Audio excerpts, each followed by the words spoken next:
Best ever listeners, how you doing? Welcome to the best real estate investing advice ever show. I'm Joe Fairless. This is the world's longest running daily real estate investing podcast. We only talk about the best advice ever. We don't get into any fluff. And we've spoken to, Barbara Corcoran from Shark Tank, Robert Kiyosaki, author, Rich Dad Poor Dad, Jillian Michaels, you know who she is, fitness guru. And today, I'm very honored and pleased to say we're talking to a very successful entrepreneur. And obviously, as real estate investors, we are all entrepreneurs. And he's going to talk to us about his journey and lessons along the way. How you doing, Brent Montgomery? Doing great. Excited to be on the show. Thank you so much. Yeah, nice to have you on the show. And a little bit about Brent, and then he'll get into it in more detail. He is the CEO of ITV America. He's the largest producer of non-scripted content in the U.S. And holy cow, he sold his company, or a large stake of his company he founded, for an unprecedented $360 million. I mean, that right there is enough for us to have a long conversation with him. We only got a little bit of time, so let's dive right in. Brent, with that being said, you want to give the best ever listeners a little bit more about your background and your current focus right now? Yeah, I mean, I started as sort of an entrepreneur from a very young age. While a bunch of my friends were off, playing hooky, I was selling baseball cards, being asked by principals and teachers to stop selling baseball cards around the classrooms and running a lawnmower business. I learned a very valuable lesson with my baseball card business. Don't wait till sort of the trend is over before selling. So I accumulated a lot of cards and value, but then I still have those cards in my parents' house because the bottom fell out of that market. And didn't really think about doing television until I was halfway through college, and just really liked telling stories, and moved up to Brooklyn from College Station, Texas, which is about as different two places as there could be. And, just kind of slogged along, worked for everybody else in town for a while, and then just had the sort of guts or stupidity to think I could do it on my own. Went out and did not really sell a show for 6 or 7 years, but kept working for other people by day and doing my own ideas at night and on the weekends. And finally sold a couple shows. And then in 2009, I created and sold the series Pawn Stars to the History Channel, which ended up being sort of the perfect show for me and for the company for a bunch of reasons. But we had a show that we could shoot a massive amount of. So it was almost like a subdivision of houses as opposed to just one house. And the show is still going. We have about 500 episodes in the can, which is about 3 or 4 times the amount of shows for other types of similar shows. And, like any business, you don't want to be a one-hit wonder. We put an immense amount of capital back into the business to develop more shows. And then finally decided to start buying companies and diversifying our portfolio in that way. So we bought the company that does Real Housewives of New Jersey and a ton of other shows, and then started more labels underneath the banner. And then 3 years ago, I sold to ITV, which is a London-based media conglomerate who was looking to expand into the United States. So at that point, after about a year of being underneath ITV America, they asked me to run that group, and I brought my team with me. And so now I oversee about 100 TV series a year, ranging from Fixer Upper to Duck Dynasty to Pawn Stars to Hell's Kitchen to Queer Eye. We're doing a new property show with Bethany Frankel for Bravo, and Frederick, who's on $1 Million Listing. And now I'm mostly involved in TV, but my wife and I are becoming bigger and bigger real estate investors. So a little bit more fun for me to do this interview than just another show. You mentioned College Station in New York City. The stark contrast. I went from Lubbock, Texas to New York City, so I can empathize where you're coming from. I would say Lubbock is even more of a stark contrast than... You went from dust to concrete, right? Yeah. Dust and cotton to concrete. Yes, that's absolutely.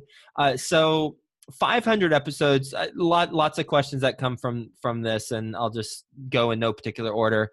500 episodes, a whole bunch of episodes for one TV series. How do you keep it fresh? Yeah, the variety of what goes through that particular pawn shop was quite immense before we ever started shooting the show. When I went out there and met the guys for the first time, there were Picassos actually hanging in the shop, and there were Super Bowl rings, and there were so many interesting artifacts, which you can only buy and sell stuff in the pawn world if you know about it. You can't. Most pawn shops are gold, silver, and electronics because a monkey can essentially can buy and trade those. But if you don't know everything, or know people who know everything about a particular unique item, then you can get burned pretty quickly. So we were very fortunate to come up with an idea that was interesting, but it wouldn't have been anything without those specific guys who were historians by nature and curious by nature. And now we have a team of people who just look to, really cull all of the stuff that comes through there and really bring out the stuff that, doesn't look like everything else we've shot, and so that variety is what we look at, and trying to keep the spice. And also you look at what the audience likes. They like military stuff. They like sports stuff. So we try to super serve that kind of stuff on a regular basis. How do you find those, and maybe this one specific example, or just in general your approach? But first, it sounds like the idea was there, but it really is finding the experts within that type of programming that can deliver on the idea. So how do you find them? It's probably like looking at a house where you try to have a little bit more vision than somebody else, and this would be comparable to a house in a really bad neighborhood. They continue to be on the strip, a part of the strip that nobody really wanted to be on past probably all day, but certainly after 6 o'clock at night. And what we knew going in based on our research was networks weren't interested in a show about a pawn shop because it was considered lowbrow. Mm-hmm. So we took the approach of sort of what Giuliani did in Times Square. We went in and we tried to really light the store in a nice way, focus really on the corners of the store that had the nice stuff, and not the pimp jewelry and the lawnmowers and other stuff. So we tried to clean it up, and then it became a little bit of a self-fulfilling prophecy. I mean, now it's in a very different area of Vegas. There's a lot that's been built around it. It was kind of the anchor tenant, if you will, in a section that now has had a lot of money invested in it. So, but in the beginning, the process was we didn't take, we heard that networks didn't want to buy a pawn show. We decided not to take that as a no. We decided to go out and spend, our money. And it was at a time when we didn't have a lot of money. We put about $20,000 into producing our idea. And then you go out and you shop it to all the different networks. It just happened to be, at that time, the History Channel didn't look like it does now. At that time, it was black and white. Mm-hmm. The biggest star on the History Channel was Hitler. Every time Hitler would be on, the network would rate really well, but it was a very old skewing channel. And as the main talent, Rick, likes to remind me, Rick Harrison, it went from Hitler to Harrison, and and the ratings, shot through the roof as a result. So, looking back at, your evolution or progress as a professional, I mean, you've done had some major career transitions. I mean, you transitioned from journalism to reality TV. And I asked this question because a lot of the best ever listeners are real estate investors who have a W-2 job, but perhaps they want to transition into real estate full time. What are some career transition tips that you have? It's interesting. My brother, who was a pilot and then got into banking, but had a real knack for flipping houses. And, I decided to invest with him, but we went through this exact process. And he asked me, because I did it, similar earlier in the conversation. I was trying to run my own business. I had a little office, but I kept working for the man. And I think that's the way probably a bunch of your listeners are. And there is that tipping point, right? And that's what I talked to my brother about. Like I said, before you just go off and quit your W-2 day job, do enough of this to realize whether or not, first of all, whether it's your passion. And certainly he had kind of gotten to that point, but I said, now you got to think, can I go from a job paying me X amount a year to a job that guarantees me not one penny, that is really feast or famine based on, how good you are at planning and organizing and building your team. I always like to talk about TV being a team sport, and so much of what we do, and my wife now has left TV to go flip houses and do real estate as well. We have our pre-production plan, we have our production plan, and then we post-produce it in the edit. So it's a very sort of similar process. There's that big stretch where you bought the house, you've demoed, or you gutted it out, and then it looks so barren for the next 8 months, and then all of a sudden it goes from a 2 to a 10 at the very end. That's what our post process is like. Mm-hmm. So what I said to my brother was, look, when you think you reach that tipping point of, all right, I did 2 or 3 houses a year. Now, if I was full-time, could I do, run the numbers. What do you think you have to do? 10 or 12 a year? And how can you do that? Do you need 2 GCs that you're working with, 3 GCs? Like, what's your team going to look like?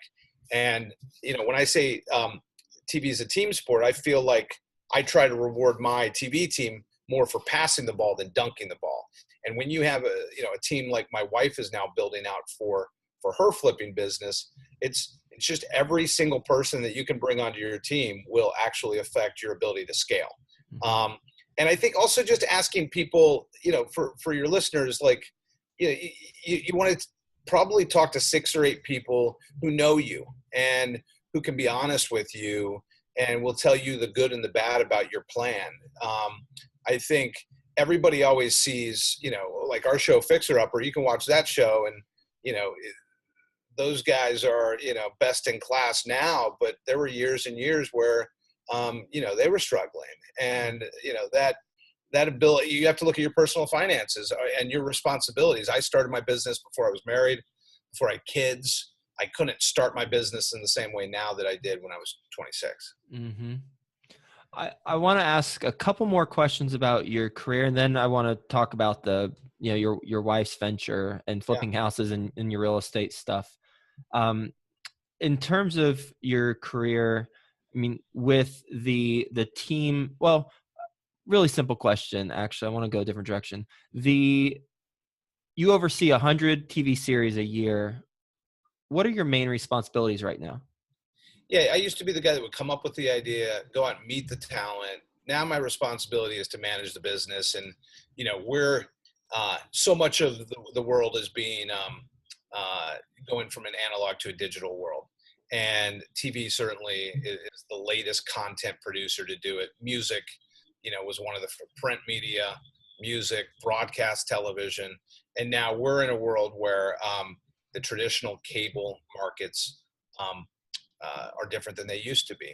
So the scale, I think, for our business specifically has to be high. And so my job now is to go out and try to broker new relationships with 2 key categories. One, the new OTT brands. We've got stuff going with Netflix and Amazon and Facebook and YouTube, and they're early in their days in the unscripted world, which is where we play. But really excited to have Queer Eye reboot as part of Netflix's initial rollout in that world. So that's half my job. The other half is to go work with these celebrity partners who, as there's just so much content out there now, you've got to figure out a way to really separate yourself. And traditionally, there's a layer of managers and agents and lawyers between the celebrities and producers. So if we can go and convince, like we have Michael Strahan or John Cena or Bethany Frankel or Lara Spencer to have these straight relationships with us, it really allows us to scale my business, which is what I'm more focused on. I'm the tip of the spear as sort of looking what's ahead, but I had to have that amazing team that could actually physically run those 100 shows every year. And, that took years to find a big enough team to do that.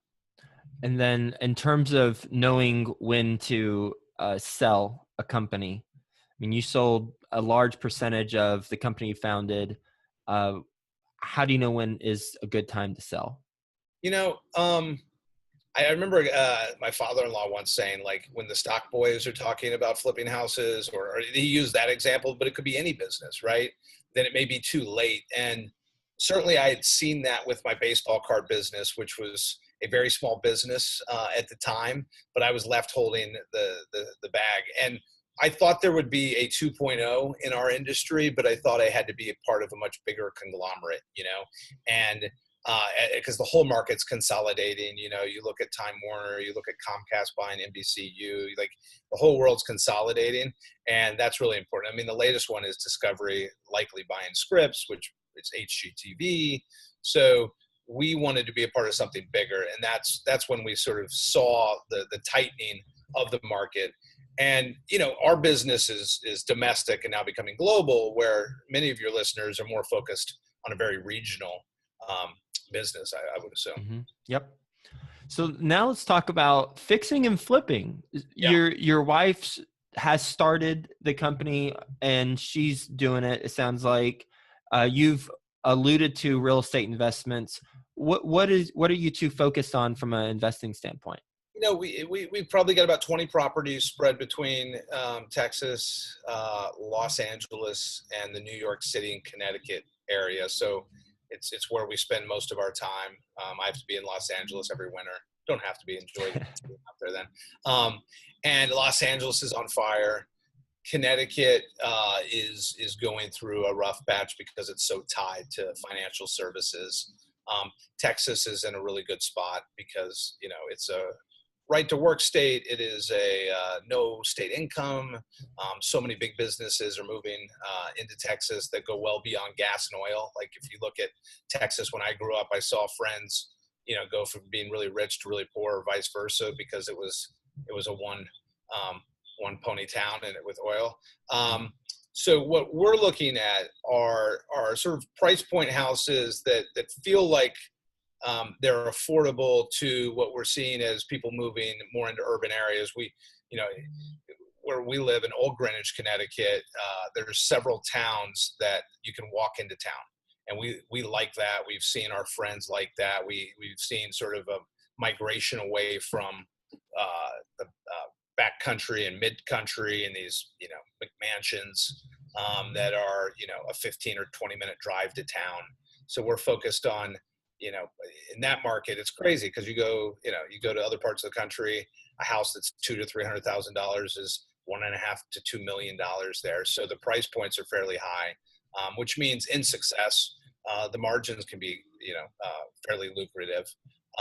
Where my brother's doing it, he's probably going to have to do more volume in San Antonio than he would have to do if he, lived up here. But also his risk tolerance won't be, or his risk won't be as high, just because of the. So my wife is taking our playbook from TV, which is try to stay on schedule. We in TV we're not usually allowed to charge overages. So as people who've moved into houses and hired contractors and see how far off budgets and schedules can go, it was quite shocking. I'm sure to your listeners it's not. But that ability my wife has a real sort of talent to be able to get people to do things without coming across as mean-spirited. And that sort of taskmaster who can work collaboratively with everybody, and communication, I think, in any business where you're taking 6 or 8 different subcontractors, and sometimes you'll have a GC who will manage them all great on their own, and other times you've got to kind of push and prod at every level without offending. And really, for us, I've always gone out and said, hey, here's my ability. Volume is the key for my TV business. And if I can offer you as a GC or subcontractor, in our world, it's a showrunner or producer.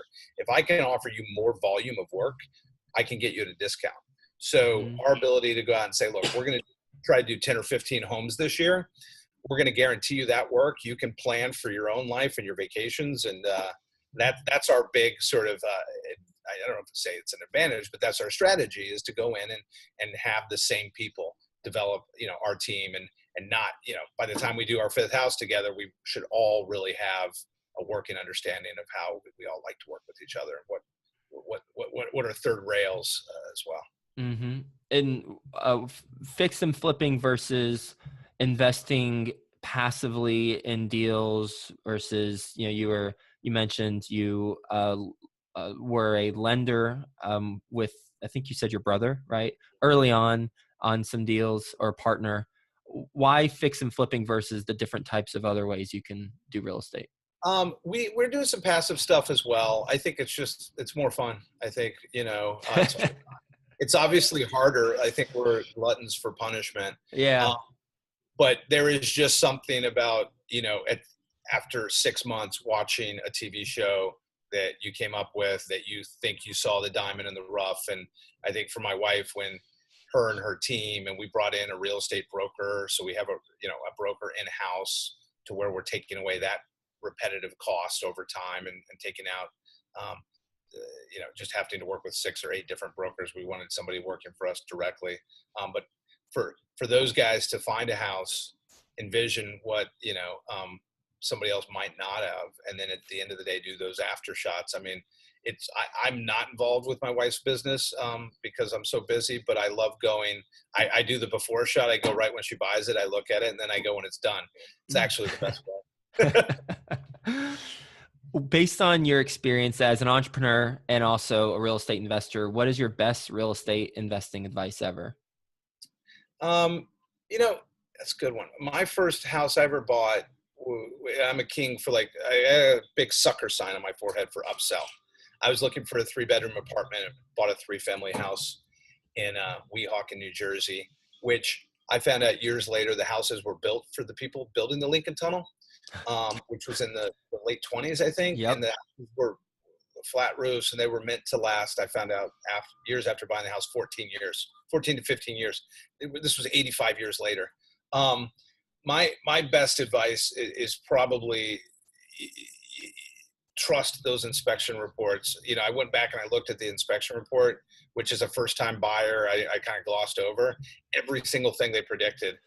If there was a sort of range of 5 to 10 of how bad it could go, they all went to 12. So but I learned a valuable lesson there, which was, really, really go out and get a lot more feedback and information and trust from other people before you buy a place.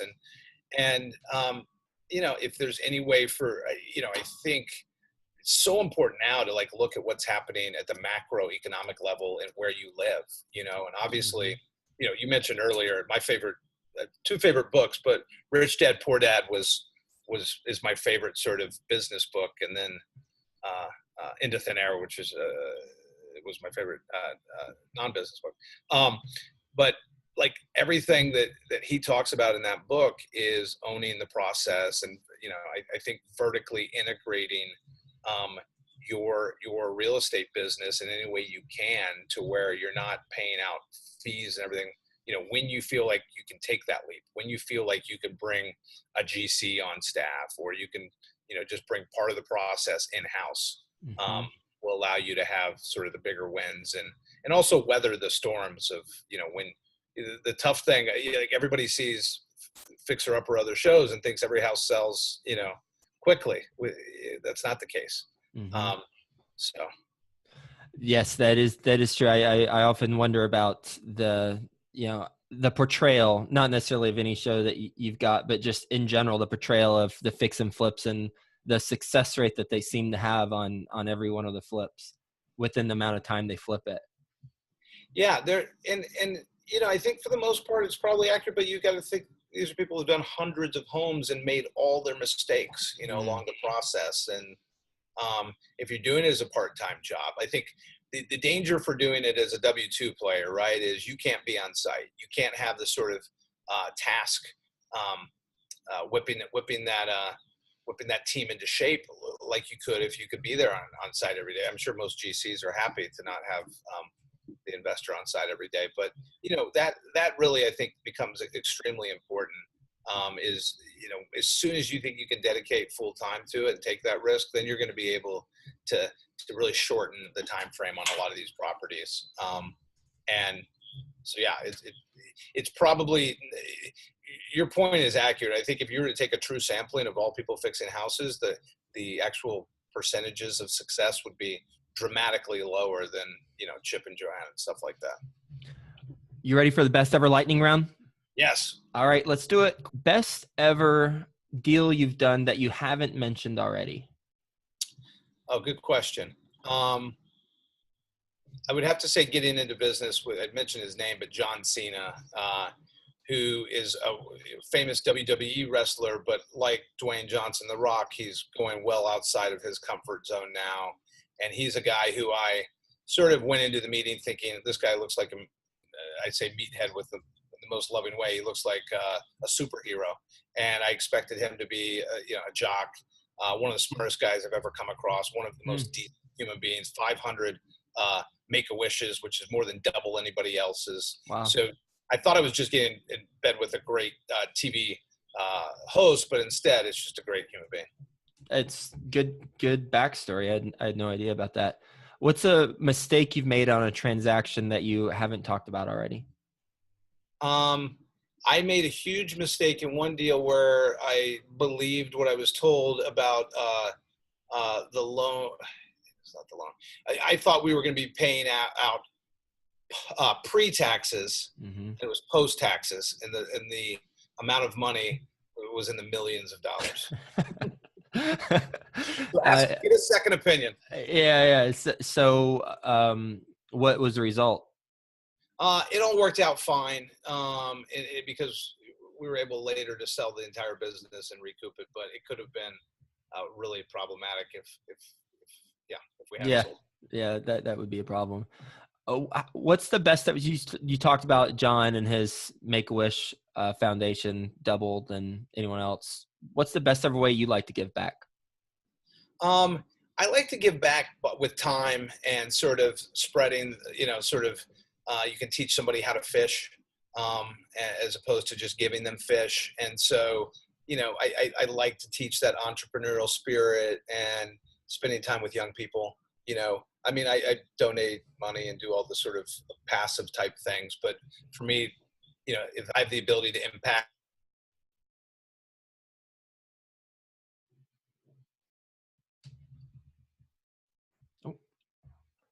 Oh, you cut out. You there? Yeah. I don't know if you want. All right. Are you there now? Yeah. Okay. All right. We got, I'm sure we got that answer. That's good. Lastly, where can, or how should the best ever listeners learn more about your company or your business? Where should they go? They can just Google ITV America. We've got a pretty decent website, and we're on, a lot of social media, and, we're not as outward facing our brand, but our shows are our brands. But yeah, we like to think that we're coming up with the new crazy ideas, and we certainly love real estate shows. In a good economy, real estate property stuff rates really well. In a bad economy, comedy does well. So, we're in a good economy. We're doing a lot of property shows, Good Bones, a lot of stuff with scripts, tiny house shows with FYI. But yeah, I just Googling ITV America is probably the easiest way. Some fascinating insights along the way. One of them was just that last thing you said, good economy, real estate shows perform well, bad economy, comedy performs well. In all economies, alcohol performs really well. Alcohol and cigarettes. This has been a fascinating interview in discussion from, you going from, College Station to New York, the transition, the career transitions, your advice for best ever listeners. Is it your passion? Are you willing to, only eat what you kill, and talk to people, get other people's opinion about the transition and your skill sets. It's an exercise that I read in a book, 80-20 rule. I forget the author, but he has a similar exercise, and I love that. And then also, knowing from very early on with the whole baseball card example, when is it time to sell and make sure that you're not left standing up when the music stops. So thanks so much for being on the show. Thank you. Hope you have a best ever day, and we'll talk to you soon.